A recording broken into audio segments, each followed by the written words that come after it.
Chairman, over to you for this insightful discussion.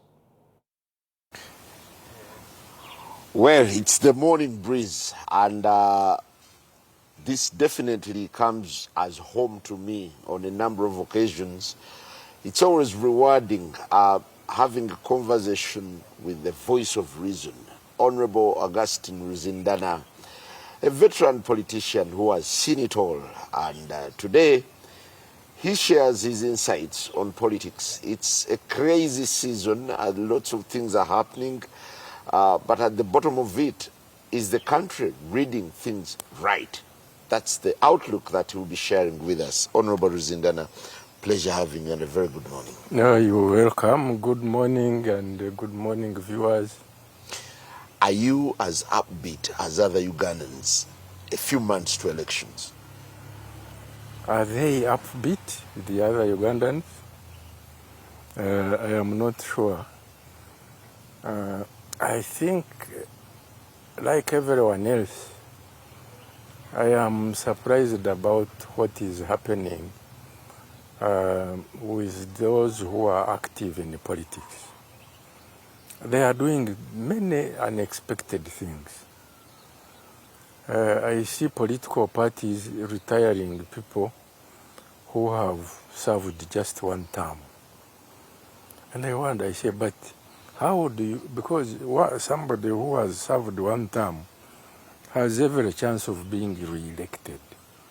The previous voters, most likely 80% of them are still there. And so the chances of being re-elected are high. So I get surprised when I see parties removing people who have served one term. Yeah, because they don't pass the test. Then I have seen, I think the terrain for the NRM has never been so good because the opposition is in disarray. Parties, I was just seeing that the DP is challenging the re-election of some of Mao. There are challenges for Akena. The other parties are splitting and having internal fights over selection of candidates. And then with NRM, what happened at Kororo was not only shambolic, but really an attack on their integrity as a leading political organization, because there were open quarrels about bribery and so on. I have been seeing captions of individuals who attended there recounting how they were being bribed by so and so. This one gave 300,000, then another one heard about it and gave 500,000, and then the other one came back and gave.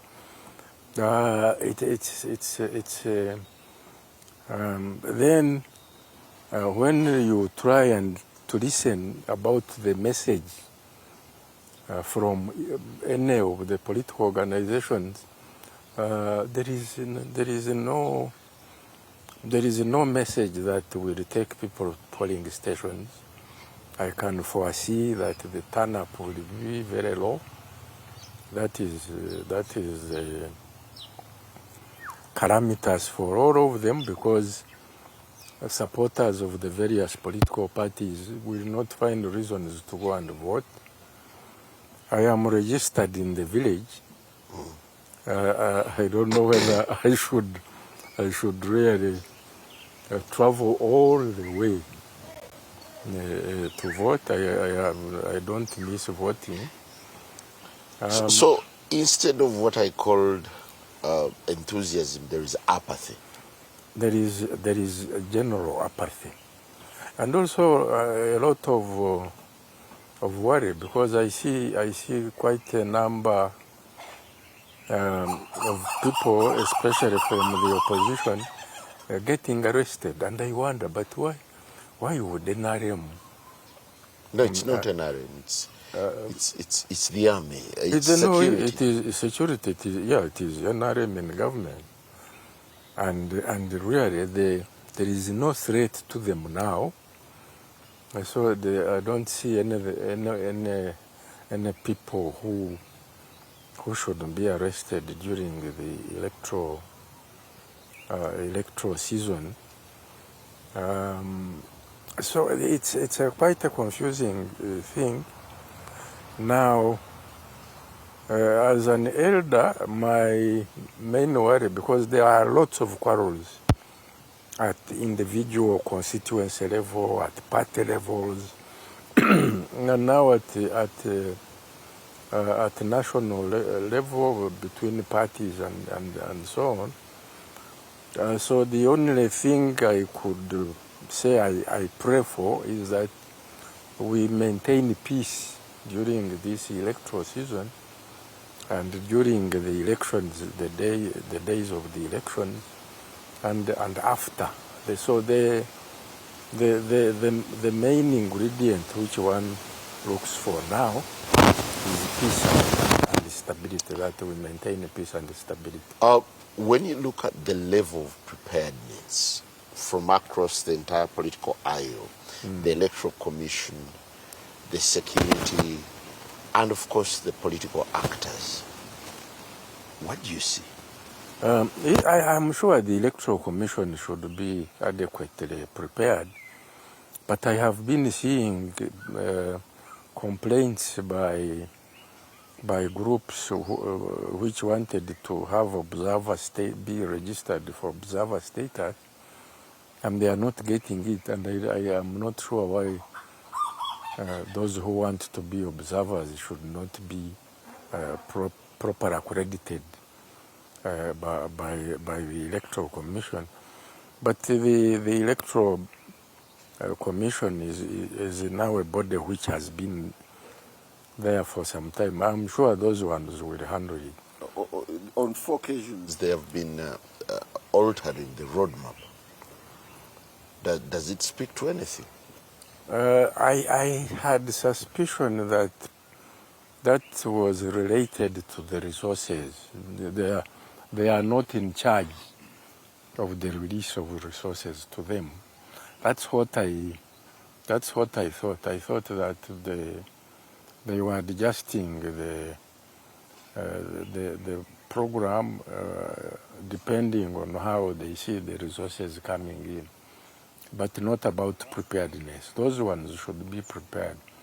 The ones whom we have seen unprepared are the electoral machinery of parties. Those ones are not there. And indeed, it is very difficult for parties to have machinery for internal primaries and so on. It requires a lot of resources. And if we had we could amend the law to have parties access the facilities of the Electoral Commission and pay for them if they have the resources.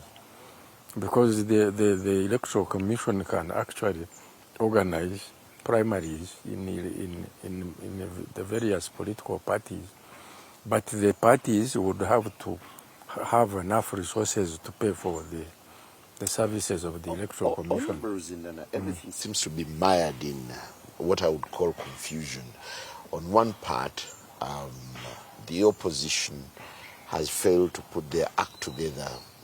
Everyone seems to be going their way, save for the recent announcement from PFF that they are contemplating a united force. Do you find it viable in the first place? It is now too late to have a united force. They would have done that much earlier. It is clear they have not been able to raise a presidential candidate, and that one is okay. But for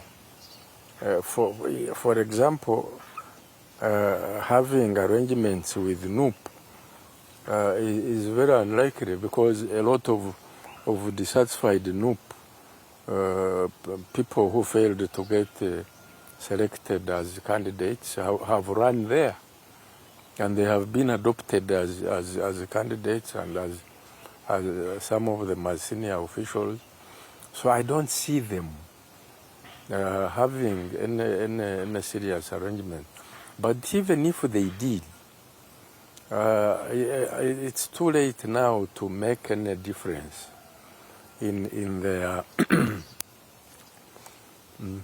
to have any difference, to make any difference in their strength, because the time to raise candidates is passing.